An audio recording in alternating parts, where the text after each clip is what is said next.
living with risk. What does it mean for older adults with dementia?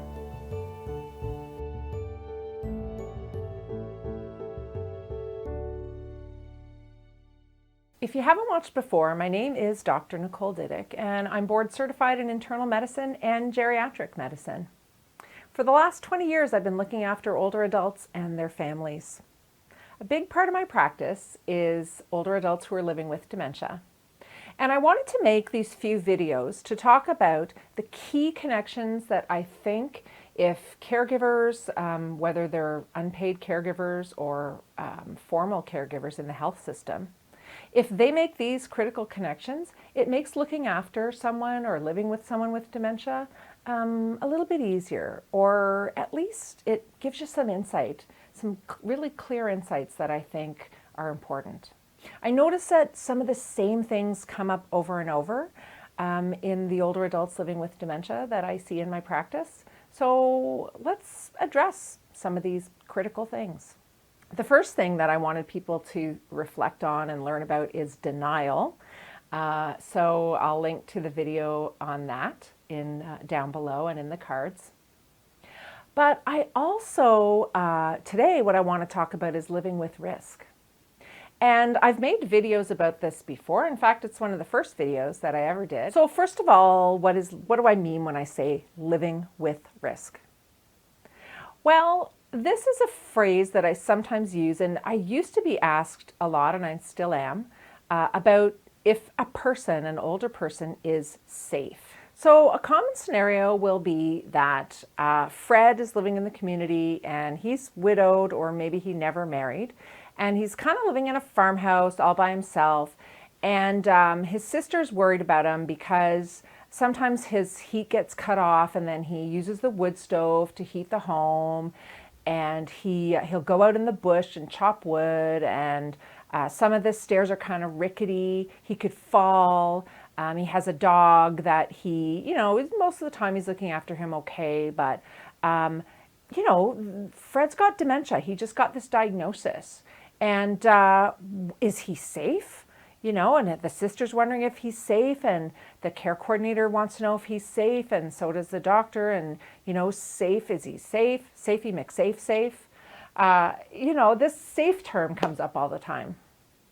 And safety is important. But I kind of think a lot of times it just seems like we want to know that he's safe and secure and he's in bubble wrap somewhere on a shelf, so that we don't have to worry about him and his safety. And that's important to put in context, I think. The context of the person and the type of safety. Physical safety is one that we often focus on, and it is important. But there's spiritual safety and emotional safety as well. Someone like Fred, who's lived his whole life in his farmhouse, to live somewhere else might be extremely frightening to him. It could be traumatizing, and it could be something that he never wanted. So that could be a very unsafe situation for him. I also think it's important when it comes to this safety question about what are the person's preferences, right? Because we do give people permission to do unsafe things all the time.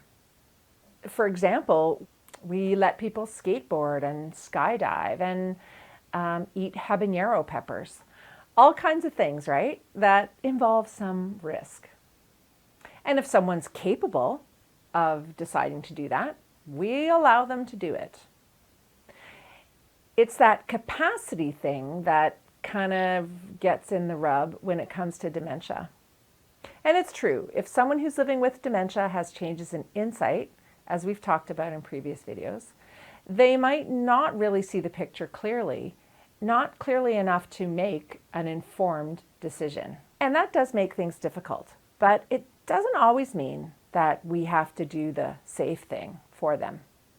I prefer to frame it as living with risk. Somebody may have lived with risk their whole life. They might have taken some chances. because it was important to their spiritual or emotional health or their sense of who they are to do those things.